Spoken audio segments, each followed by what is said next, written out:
네, 새 사람을 입으라라는 제목으로 설교하겠습니다. 여러분 그 옷이 날개다라는 말이 있잖아요. 그렇죠? 속담이잖아요. 우리나라 속담. 이 말이 어떤 말이냐면 어떤 옷을 입느냐에 따라서 그 사람이 빛난다라는 말입니다. 그렇죠? 그런데 여러분 요즘에 보면 이렇게 그 말이 반대 같아요. 사람이 옷을 빛나게 하는 것 같아요. 어떤 사람이 옷을 입었냐에 따라서 그 브랜드가 막 이렇게 엄청나게 이렇게 판매량이 증가하는 것을 보게 됩니다. 그리고 패션쇼를 보면 아름다운 패션 모델들이 그 옷을 진짜 이렇게 빛나게 하잖아요. 근데 그 옷이 내가 입었을 때 그와 같이 빛나리라는 보장이 있다면 저도 입어보고 싶지만 좀 그렇지 않은 것 같습니다. 그러니까 사람이 또 옷을 빛나게 하는 것 같아요. 그러니 여러분, 여러분이 옷을 빛나게 하는 분들이 되실 거라고 저는 믿습니다. 또한 옷은 어떤 옷을 입느냐에 따라서 그 사람의 역할을 또한 나타내 주기도 합니다. 제가 주일날 이렇게 양복을 입고 여러분 이게 그러니까 어떻게 보면 이게 제가 유니폼이죠. 제가 이제 주일날 편한 옷을 입을 수도 있지만 제가 이렇게 양복을 입고 설교하는 것도 목사로서의 그 직분을 나타내는 것입니다. 의사들 하면 어떤 옷이 생각나죠? 하얀 가운이 생각나죠. 그렇죠? 네. 그리고 크록스 샌들이 생각이 납니다. 그리고 우리 교회도 경찰 분이 계신데 그 평상복 입고 있을 때 너무 편한데 경찰 제복을 딱 입고 나타나면 왠지 좀 긴장이 되고 그 앞에서 또 한편으로는 또 든든하다라는 마음이 듭니다. 우리가 또 군인은 또 군복을 입을 때 군인의 역할을 나타내고 있지 않습니까? 또 우리가 또 가장 입고 싶은 제복 중에 하나가 비행기 승무원의 스튜어디스 또는 스튜어드의 유니폼인 것 같습니다. 요즘 젊은이들은 참 그 직업을 이렇게 선호하는 것 같습니다. 그래서 우리가 평상복을 입었을 때와 달리 어떤 유니폼을 입으면 우리가 어떤 역할을 가지고 있는지, 어떤 직업을 가지고 있는지를 알 수 있습니다. 또한 이런 옷은 어떤 자리에 따라서도 또 바뀌는 것 같아요. 결혼식 갈 때의 옷과 장례식장 갈 때의 옷에 그때의 때에 맞는 옷이 있죠. 그리고 또한 우리가 이런 옷은 안 입었으면 좋겠는데 죄를 지면 교도소에 들어갈 때 죄수복을 입게 됩니다. 그렇죠. 이름도 없이 번호로 지정이 되는. 그런데 여러분 죄값을 다 치르고 나면 교도소에서 나올 때는 그때 같이 입고 들어갔던 평상복으로 다시 갈아입고 나오게 됩니다. 이 옷이라는 게 아무것도 아닌 것 같지만 우리에게 여러 가지를 의미하게 해줍니다. 하나님께서는요 출애굽한 이스라엘 백성들과 언약을 맺으실 때 이 성막을 보여주셨잖아요. 그런데 성막을 섬기는 사람들 중에서 아론과 그 아들들을 제사장으로 하나님을 기름 부어 주시고 그들을 불러 주셨습니다. 하나님은 하늘의 모형으로 모든 성막의 재료와 만드는 법을 알려주신 하나님께서는 대제사장과 제사장을 세우셔서 그들에게 맞는 옷을 주셨습니다. 이 옷을 한번 볼까요? 이것이 누가 대제사장 같죠? 누가 봐도 저 지금 이분의 옷 옆에 이렇게 화려하게 입으신 옷이 대제사장입니다. 근데 대제사장임을 나타내는 이유는 그 자체가 이 사람이 대제사장인 것을 나타내기 위함이라기보다는 하나님의 지성소로 들어갈 수 있는 이 사람.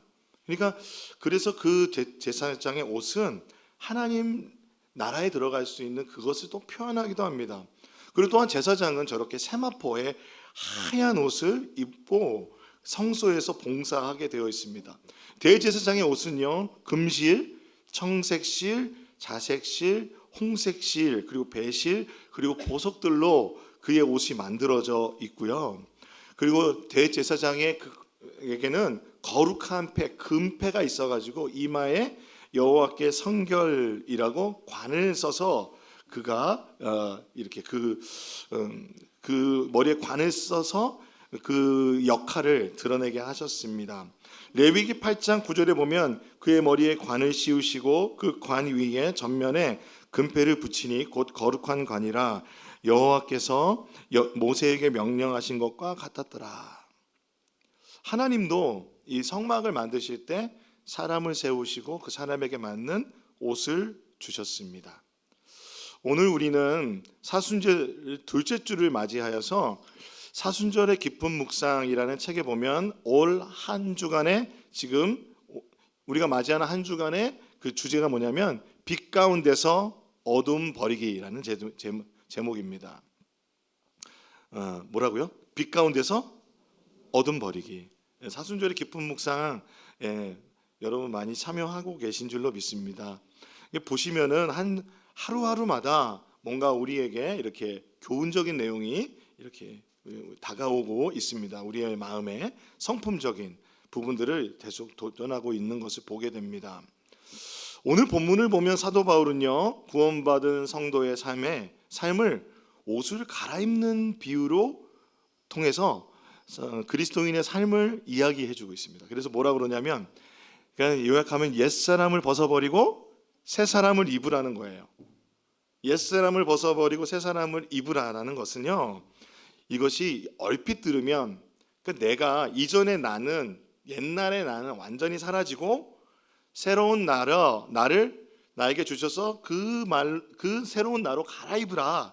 그러니까 이전에 내가 없어지는 것, 그리고 새로운 내가 새로운 자아가 생긴다라고 오해할 수 있는데, 여러분 예수를 믿을 때 우리 자신의 하나님께서 우리를 지어 주셨던 그 자아가 없어지거나 우리 자신이 우리의 이름이 그대로 우리의 모습이 없어지거나 사라지거나 새로운 것으로 교체되는 것이 아닙니다.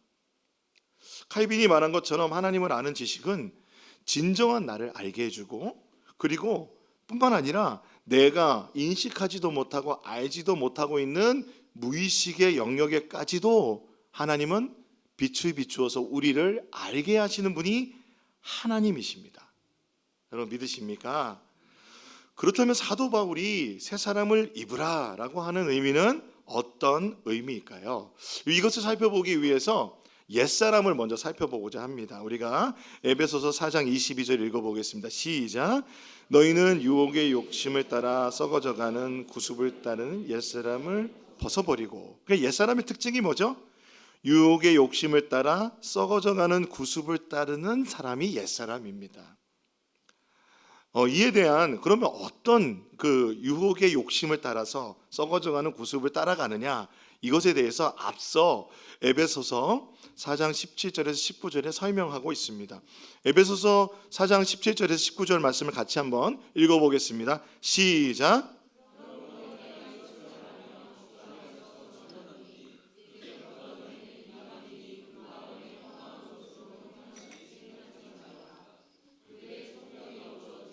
그들 가운데 있는 무지함과 그들의 마음이 굳어짐으로 말미암아 하나님의 생명에서 떠나 있도다. 그들이 감각 없는 자가 되어 자신을 방탕에 방임하여 모든 더러운 것에 욕심으로 행하되. 그러니까 그들이 오늘 이 에베소서를 듣고 있는 사람들은 에베소에서 살고 있잖아요. 그러니까 그들은 유대인보다는 이방인이 더 많았습니다. 그러니까 너희가 이방인일 때 생각하는 거죠. 기억해 보라는 겁니다. 에베소서의 독자인 에베소에 사는 분들은 사실은 그 에베소 지역이 아데미라고 하는, 아르테미스라고 하는 여신을 주로 섬겼어요. 이 여신에 대한 설명을 자세하게 하진 않겠지만, 이 여신을 섬긴다는 것은 그 어떤 정도였냐면 그 여신의 은상 있잖아요. 은 금신상을 만들어서 그것을 집에 하나씩 두고, 그리고 아르테미스 신전이라고 하는 것은 그 지금도 우리 그 인류의 문화유산으로 불가사의한 건물로 이렇게 되어 있습니다. 우리가 근데 사도 바울이요, 복음을 에베소 지역에서 두란노 서원이라는 곳에서 거의 2년여, 거의 3년 가까이 복음을 전했어요. 복음을 전할 때 어떤 복음을 전하냐면, 우리가 만든 어떤 신상은 하나님이 아니다 그렇잖아요. 그러니까 그 복음을 들으니까 사람들이 어떻게 했겠어요? 아데미상을 버렸겠죠. 아데미상을 사지 않았겠죠. 그러니까 어떤 일이 벌어지냐면, 아데미상을 만들던 사람들은 은세공자들인데요, 매출이 뚝 떨어지는 거예요. 그러니까 매출이 떨어지는 정도가 어느 정도냐면 생계가 위협을 받는 거예요. 그래서 그 중에서 그 은세공업자들 중에서 이제 대표자가 있었어요. 더메드리오라고 하는 사람이 있었는데 그가 바울을 죽이고자 폭동을 일으켰습니다. 그래서 바울이요, 에베소에서 쫓겨나요. 에베소 교회의 많은 신자들은 바로 이방인들이었고, 이 아르테미스라고 아데미라는 여신뿐 아니라 그 에베소라는 곳은 다양한 신들을 섬기는 다신교가 지배하는 그 삶 속에서 살아가는 자들입니다. 그러니까 여러분, 그 우상을 섬긴다는 것은, 그러니까 아데미 여신을 섬긴다는 것은 사실은 굉장히 음란한 것들이었습니다. 여신을 섬기는 그 제사 자체가 음란한 것이었습니다. 그리고 다양한 그런 그들의 문화 속에는 이 우상 숭배한다는 것은요, 하나님을 믿고 그러니까 하나님의 선하심과 거룩하심을 따라가기보다는, 그러니까 오늘 말씀처럼 마음이 허망하여지고 총명이 어두워지고 무지하고 마음이 굳어지고 하나님의 생명에서 떠나고 무감각하고 방탕하고 더러운 것을 욕심으로 행하는 모습이 그들이 이방인으로 살 때 있었던 그들의 어두움 가운데 있었던 옛사람의 모습이라는 것입니다. 그런데 단순히 이러한 옛사람의 모습을 열거하는 것이 아니라 사도 바울은요, 이러한 에베소의 모습을 이렇게 약간 어떻게 보면 악으로 치닫고 있는 듯한 내리막길을 묘사하듯이 설명하고 있다고 존 스토트 목사님이 얘기하고 있어요. 그래서 그거를 한번 제가 정리를 해봤는데 이렇게 되는 거예요. 하나님의 진리를 완고하게 거부하는 마음에서 처음에 시작이 되는 거예요. 그러면 그들의 마음이 어떻게 될까요? 굳어지는 거예요. 굳어지니까 그들의 총명이 어두워지는 거예요. 그러니까 눈이 먼 거죠. 어떤 것이 진리인지 어떤 것이 빛인지 볼 수 없게 된 거죠. 그러다 보니 하나님의 생명에서 떠나게 되고, 하나님의 생명에서 떠나게 되니까 감각 없는 자가 돼서 자신을 방탕에 방임하여 더러운 것에 욕심으로 모든 것을 행하는 겁니다. 그러니까 무모한 거죠. 어느 순간 죄가 죄인지는 모르는 거예요. 죄가 죄인지 모르고 살아가는, 그러니까 굳어지고 하나님을 거부하고 굳어지고 그리고 어두워져서 무모하게 죄를 짓고 있는 상황, 그것이 옛사람입니다. 마음의 굳어짐은 헬라어로 대리석처럼 단단해졌다는 뜻이 있어요. 마음이 돌덩이처럼 딱딱해졌어요. 이것이 어디에서 시작됐다고 말하죠? 하나님의 진리를 거부하는 마음. 그래서 그것을 어디에서 그 하나님의 진리를 거부하다 보니까 자기 자신의 그 갈망을, 그 더러운 욕망을 만족시키는데 주저하지 않고 그렇게 달려가다 보니까 이렇게 내리막길로 간다는 건 뭡니까? 바로 하나님의 그 엄중한 심판 아래서 그 죄의 삭신 사망, 그 죽음으로 달려가고 있는데도 그 삶이 멈출 수 없는 삶의 무모함 가운데 살아가고 있던 옛사람을 말하는 것입니다. 그렇다면 사도 바울이 새 사람을 입으라고 할 때, 그렇다면 새 사람은 무엇일까요? 이방인의 삶과 대비해서 사실 그리스도인의 삶을 이야기해주고 있는 것입니다. 그리스도인의 삶을 어떻게 말하고 있는지 에베소서 4장 20절에서 24절의 말씀을 같이 읽어보겠습니다. 시작. 오직 너희는 그리스도를 그같이 배우지 아니하였느니라. 진리가 예수 안에 있는 것 같이 너희가 참으로 그에게서 듣고 또한 그 안에서 가르침을 받았을진데, 너희는 유혹의 욕심을 따라 썩어져가는 구습을 따르는 옛사람을 벗어버리고 오직 너희의 심령이 새롭게 되어 하나님을 따라 의와 진리의 거룩함으로 지음을 받은 새 사람을 입으라. 그리스도인은요, 유혹의 욕심을 따라 마음이 굳어진 사람이 아니라 하나님의 진리를 거부하는 데 시작하는 게 아니라 그리스도를 배움에서 시작합니다. 그러니까 다른 말로 하면 복음을 받아들임에서 시작이 되는 거예요. 여기에서 우리 성경에서는 오직 너희는이라고 하잖아요. 그런데 영어 성경에는요, ESV에는 이렇게 돼 있어요. 그 시작이 but, but, 그러나. 이방인들의 삶, 옛사람은 그렇지만 그러나 너희는 그렇지 않다는 거죠. 그리스도에게서 그같이 배우지 않았다는 거예요. 그러니까 그리스도의 진리를 배웠다는 건데요. 무엇을 배웠냐면, 한번 따라해 보겠습니다. 예수 안에 있는 그 진리. 예, 보여주시면 좋을 것 같은데요. 영어로 보면 The truth as it is in Jesus입니다. 예수 안에 있는 그 진리, 그러니까 어떤 여타 이런 여러 가지 있는 다른 진리가 아니라 예수 안에 있는 The truth, 그 진리, 예수 안에 있는 그 단 하나의 그 진리 복음을 배웠다는 것입니다.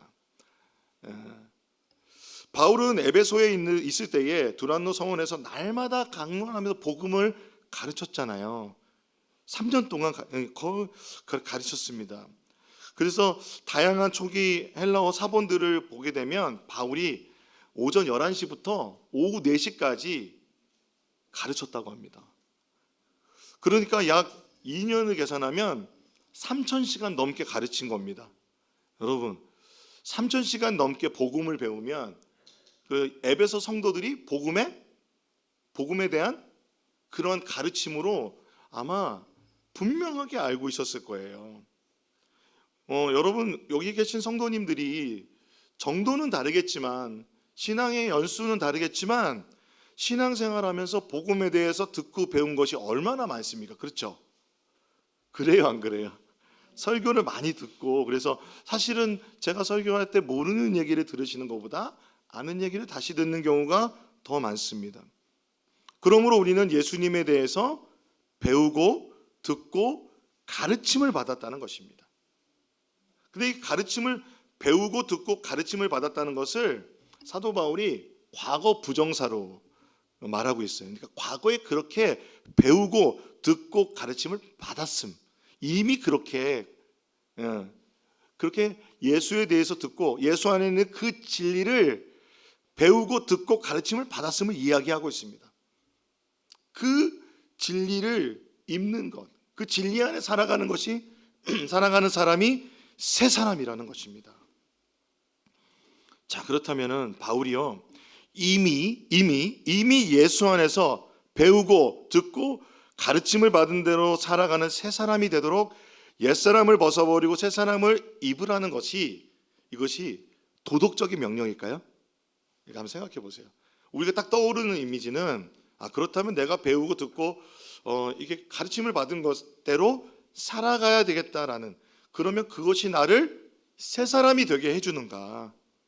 새 사람을 입는다는 것이, 옛사람을 벗어버리고 새 사람을 입는다는 것이 내가 내가 배웠던 복음을 실천하는 종교적 행위로서 새 사람이 된다라고 생각한다면 이것은 도덕주의적 가르침이 되는 겁니다.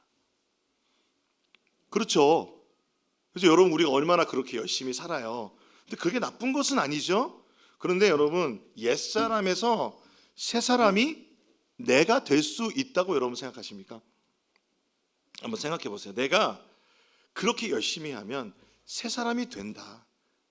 우리의 노력으로 새 사람이 될 수 있을까요? 없을까요? 정말 그렇게 믿으십니까? 있다? 없다? 없다. 없다입니다.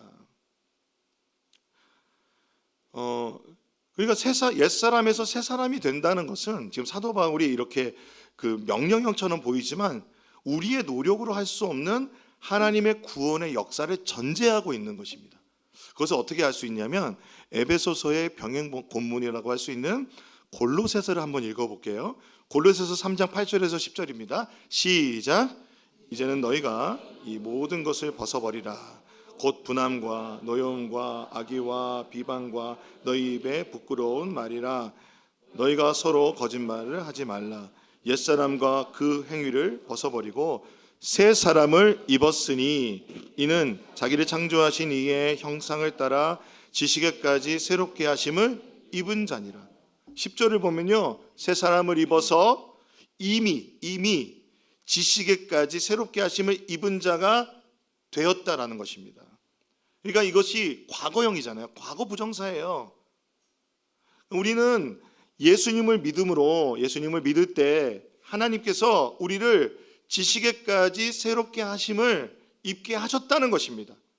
그러니까 회심할 때, 회개하면 옛사람을 이미 벗어버린 것입니다. 그것은 우리가 아니라 예수 그리스도의 십자가의 은혜로 이미 우리는 그 옛생활이 거부된 것이에요.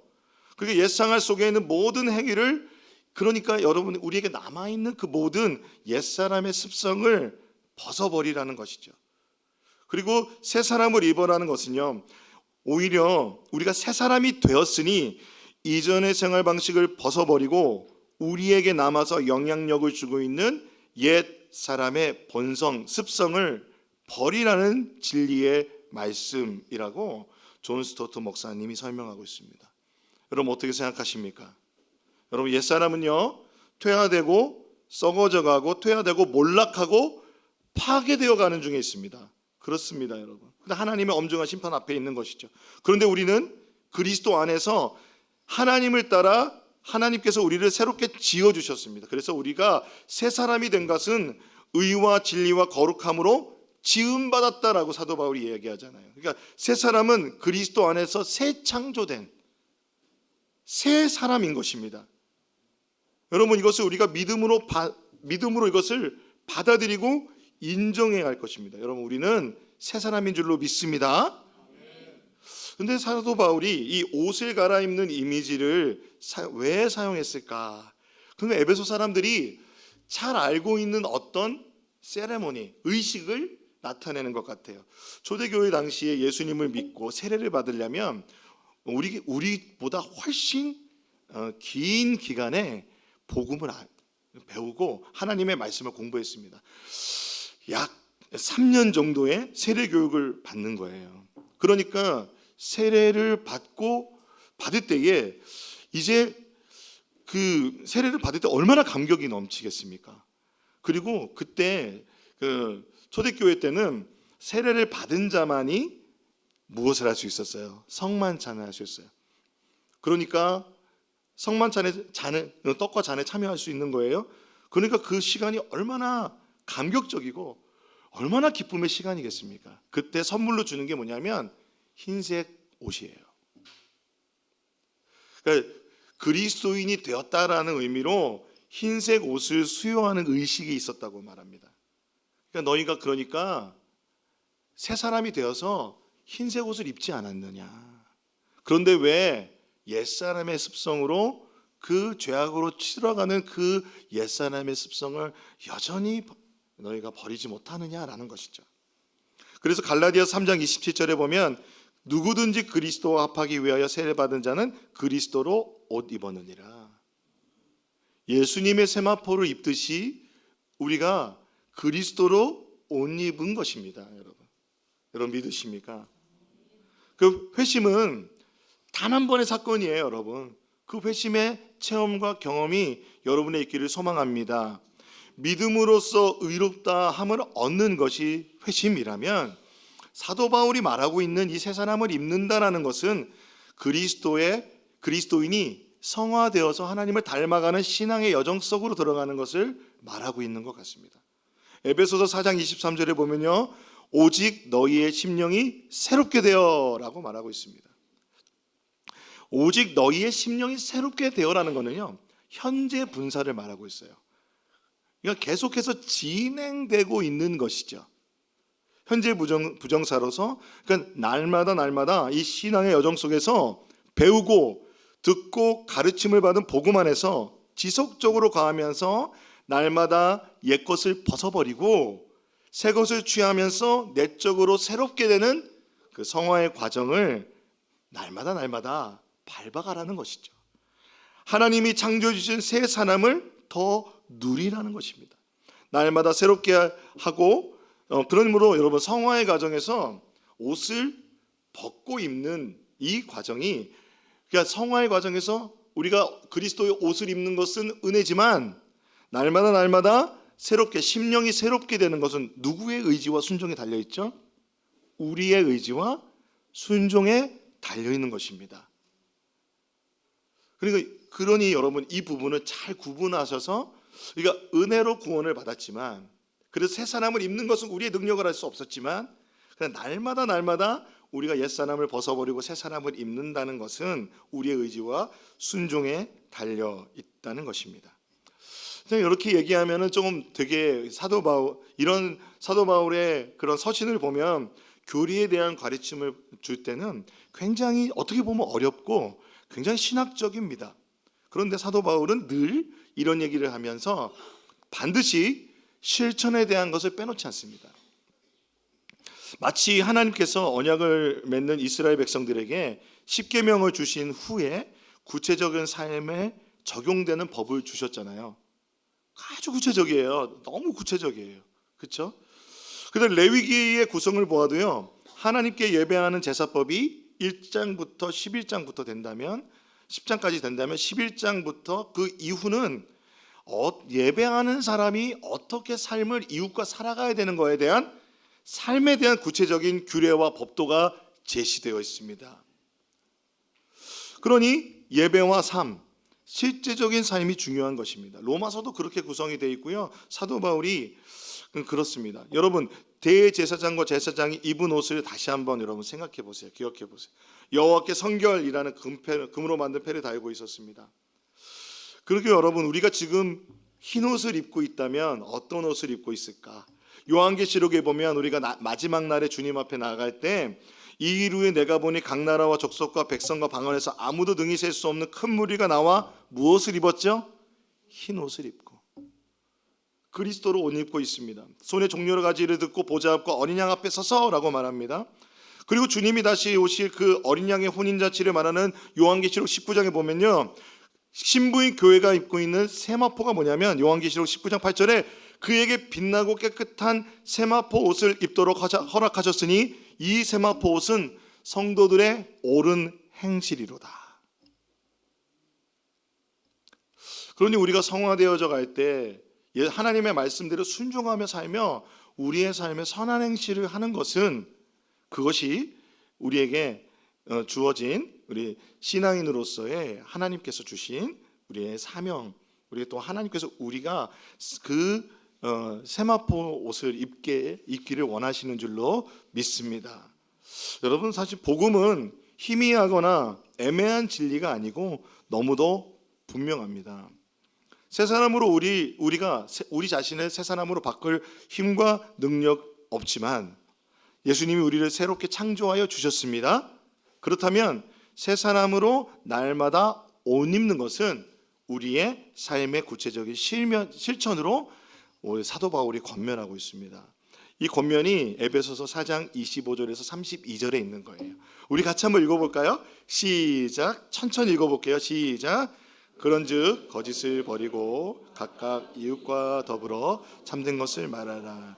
이는 우리가 서로 지체가 됨이라. 분을 내어도 죄를 짓지 말며 해가 지도록 분을 품지 말고 마귀에게 틈을 주지 말라. 도둑질하는 자는 다시 도둑질하지 말고 돌이켜 가난한 자에게 구제할 수 있도록 자기 손으로 수고하여 선한 일을 하라. 무릇 더러운 말을 너희 입 밖에도 내지 말고 오직 덕을 세우는 데 소용되는 대로 선한 말을 하여 듣는 자들에게 은혜를 끼치게 하라. 하나님의 성령을 근심하게 하지 말라. 그 안에서 너희가 구원의 날까지 인치심을 받았느니라. 너희는 모든 악독과 노함과 분냄과 떠드는 것과 비방하는 것을 모든 악의와 함께 버리고 서로 친절하게 하며 불쌍히 여기며 서로 용서하기를 하나님이 그리스도 안에서 너희를 용서하심과 같이 하라. 아멘. 보시면 옛사람을 벗고 새사람을 입는 것이 구체적입니다. 어둠에서 빛으로 나오는 것은 우리가 빛된 것에 집중해 보면 이웃과 더불어 참된 것을 말하는 것입니다. 거짓하지 않고 해가 지도록 분을 품지 않는 것이고, 그래서 마귀에게 틈을 주지 않고요. 도둑질했던 사람들은 내가 수고하지 않았던 것을, 내가 가지려고 했던 것을 내려놓고 오히려 가난한 자에게 구제할 수 있도록 나누도록 내가 수고한 것을, 내 손으로 수고한 것을 선한 일을 위해서 쓰는 것입니다. 그래서 또한 덕을 세우는 선한 말을 하도록 그냥 나는 원래 그래 라고 하는 그런 악한 말들을 버리고 선한 말을 하여 은혜를 끼치고 서로 친절하게 하고 불쌍히 여기고 또한 하나님이 우리를 용서하신 것처럼 서로를 용서하는 것입니다. 그냥 우리가 한 주간 동안 죄를 짓지 않기 위하여 애쓰는 것, 그것도 너무 중요하죠.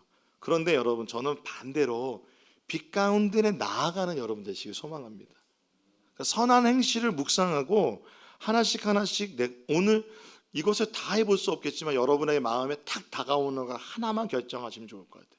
하나나 두 개를 결정해서 이 한 주간 이 빛 가운데 나타난 예수님을 닮은 이 선한 행실로 예수님의 성품을 닮아간다면 우리가 그 예수님의 옷을 입은 자들로서 살아가는 한 주가 될 줄로 믿습니다. 아멘.